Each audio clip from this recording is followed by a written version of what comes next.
Who is going to sue you for your real estate equity if it's not there? In this educational episode, I'm going to address why, in my opinion, you should own your rental properties in separate LLCs or corporations and keep the equity separated. Get ready. You're going to gain some insights into opportunities that maybe you didn't know existed before and ways to protect yourself.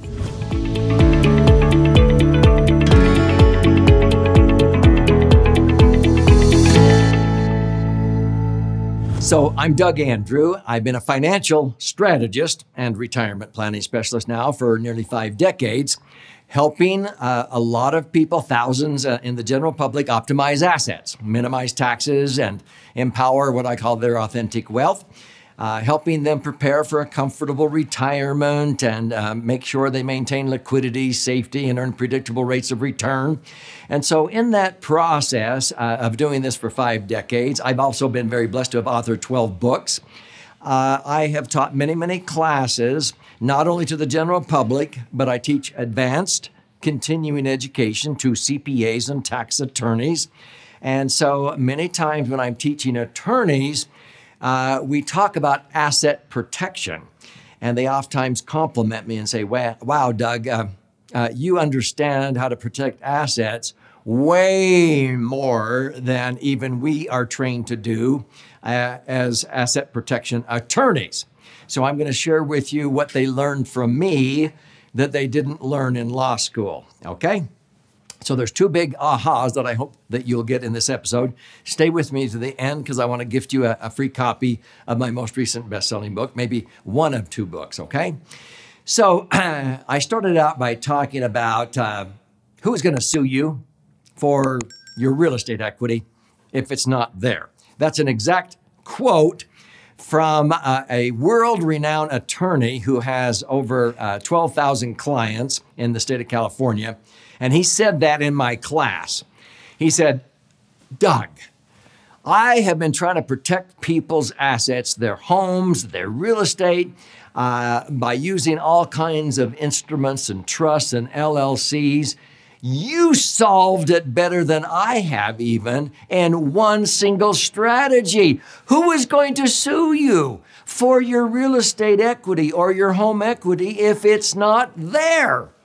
He said, yeah, it totally went over my head. And he says, most attorneys don't even think about this solution.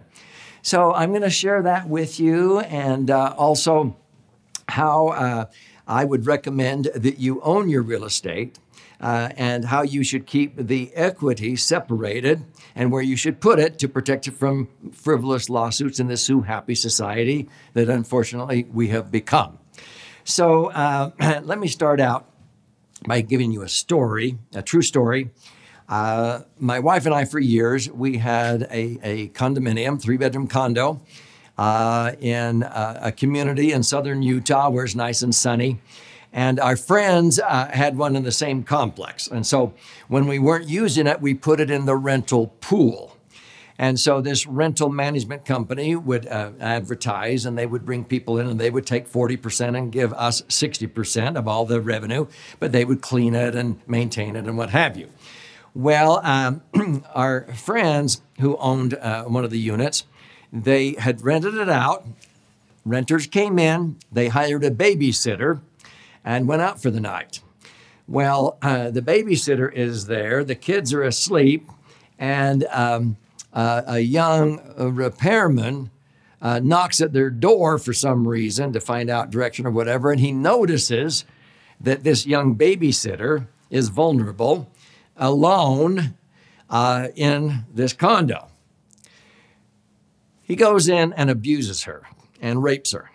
And then he leaves because he doesn't think there's going to be evidence, and how is she going to know who that was and so forth. Well, of course, what went through the process was a lawsuit that went all the way up through the property management company, and it went through the limits of their protection and went up to the owner of the condo. And this is basically what happened, okay? Why were they sued? Because of negligence, because They didn't have two peepholes, okay? If you're going to hire a babysitter, you have to have a peephole at a certain height for babysitters, and then at a more of a, maybe a 5-foot height for an adult. And so who would have known that? And so they got sued and they were liable because they didn't have two peepholes at different levels, one short enough for a babysitter that was maybe 10, 12 years old or whatever. Okay. So they were exposed and they got sued to the hilt. What did the attorneys do? They immediately looked at this and said, okay, we're going to sue the rental company. But the rental company can just file bankruptcy, and maybe they had insurance, but it went over their limits. And they looked at the condo and said, oh, not only do they own this condo in joint tenancy or in an LLC, I don't care, but they have several other properties in the same LLC or that they own in joint tenancy. It doesn't matter. Whoa, look at this. And number two, look at all the equity. They don't owe very much on this. Look at all the equity. We're going to go in and suck all of that out. And the attorney said, this is a good case. Okay. Now, let me tell you what they should have done. In my opinion, whenever you have a rental property, be it a single home or a duplex or fourplex or whatever, all too often I see people who own rental properties. They either own them in joint tenancy, which I just go, how can you sleep at night? That means if somebody slips and falls, if somebody gets hurt or whatever, they can sue you and all of your personal assets, the equity in your home, they can go after you personally. Any sharp law firm is going to do that. Why in the world would you own that in your names? So a lot of savvy real estate owners, they will put it into an entity, whether it's a corporation or a limited liability company. I personally prefer limited liability companies because it limits their liability. But here's the biggest mistake they make. They end up having every rental property in the same LLC. Okay, let's go back to the scenario. The attorneys want to sue you for everything you're worth, let's say. And they go, oh, not only do they have this rental, but they have this rental, this rental, this rental, this rental. It's all in the same LLC, and anything in that LLC is fair game to go after, not just the one where the person slipped and fell on the porch or whatever, okay? I would recommend you have every single rental property in a separate LLC, because if you do it correctly, the most they can sue you for is the assets in that LLC. And if that's the only asset, they can't go after your other rental properties. Those are in separate LLCs. I don't care if you own a boat. I have had LLCs just for a boat, just for snowmobiles, just for jet skis, because if somebody gets hurt on that and they sue you, the most they can wipe out is the value of the jet skis. They can't go after the boat and the motorhome and all that stuff. Now, maybe this is overkill, but frankly, if you want to protect assets, set up separate LLCs for firewalls of protection. That's the number one suggestion I'm making in this episode. Own your rental properties in separate LLCs so that if you ever get sued, heaven forbid, the most they can wipe you out is the value of that rental in that LLC, not your other rentals, because they're in separate LLCs. Does that make sense? Now, what's the second strategy if you didn't pick up? The next thing the attorneys are going to do is go, oh, this rental property is worth $500,000. Oh, look, they've been taking their positive cash flow and paying down their mortgage fast. They only owe $100,000. They have $400,000 of equity. This thing's worth $500,000.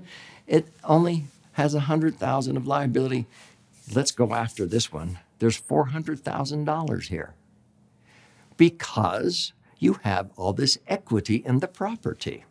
You know what my advice is? To do what I do. I have never paid a down payment for any piece of real estate that I've ever acquired. I satisfy down payments, but not with my money. I keep a mortgage to the hilt. I usually finance 80% loan to value on a first mortgage, and the second mortgage is an equity line of credit or what have you. But I have a first and a second mortgage to the hilt. Where do I keep the money? I have the money. Where do I keep the money? Well, I keep it over safely tucked in my favorite financial vehicle, the laser fund. Why? Because it accumulates tax-free, and I have averaged returns of over 9%. Let's just say 9, because I've actually averaged over 10, but let's say 9%. Why would I do that? If you understand how money works, I'm just going to round, and you can extrapolate from the example. Let's say you have $1 million of real estate equity. If the $1 million of equity is in the property, it's fair game, right? If it's not there, if you owe what the property is worth, who's going to sue you for your equity? If there is none, if it's not there, it's mortgage to the hilt. I have had hundreds of clients when they learned this that sent me thank you notes years later because they got sued.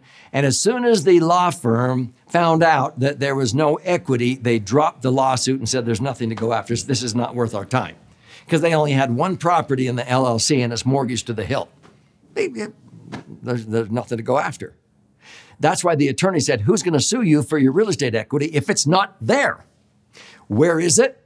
I put it safely tucked over in a laser fund and it's accumulating tax-free, let's say 9%.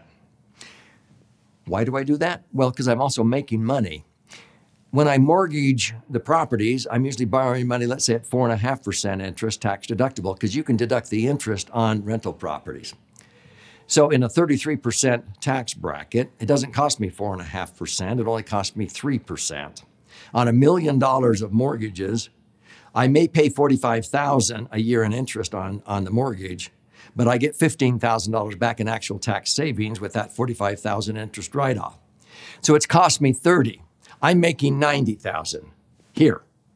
So how much more is $90,000 than $30,000? Don't say 60, it's 300% more. Would you hire an employee for $30,000 that made you an extra $90,000? Would you buy a widget machine for $30,000 that made you an extra $90,000? See, I'm making 300% returns 3 times the cost of the mortgage doing this. But if they look at it and there's no equity there, they're going to walk away. But in case they don't walk away, guess where I have my laser fund? I have it in an Alaska trust.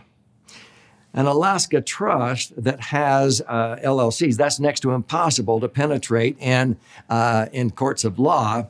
So if you want double protection, you keep your assets in an insurance contract because there is case law where it's next to impossible to penetrate the cash value inside of an insurance policy if it's in an insurance policy. And if that insurance policy is also in an LLC or an Alaska trust, that's next to impossible to penetrate.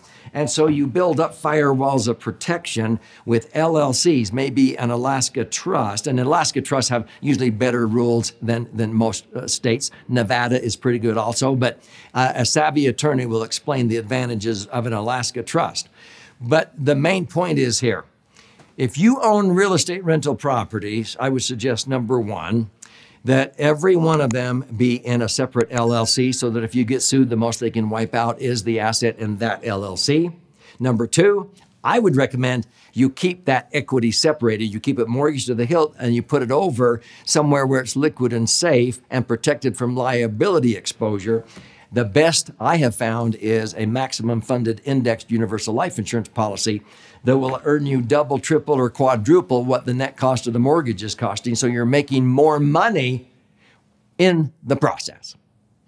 Does that make sense? Hopefully you've gained some insights into opportunities that you didn't know existed before. If you want to learn more about this, claim your free copy of this book. Go to laserfund.com or click on the link below.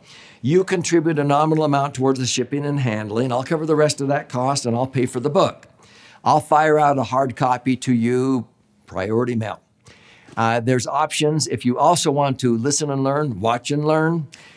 This has actually 2 books in one. This side is about 200 pages, 14 chapters with all the charts and graphs. If you're a right brain learner, learning by stories, you flip it over to this side, and this is about 100 pages, 12 chapters with 62 actual client stories of how to protect your assets and accumulate your money tax-free in what I call the laser fund. So claim your free copy, go there, and if you want to learn how to set up a trust correctly with what we call equal opportunity, you can also get a copy of this book in addition to that one or separate. This is called Entitlement Abolition. And so you go to entitlementabolition.com, and same thing, you can claim a free copy by contributing a nominal amount towards the shipping and handling. But this is about you. This is about protecting those assets that you have worked very hard for so that you do not lose them in frivolous lawsuits unnecessarily.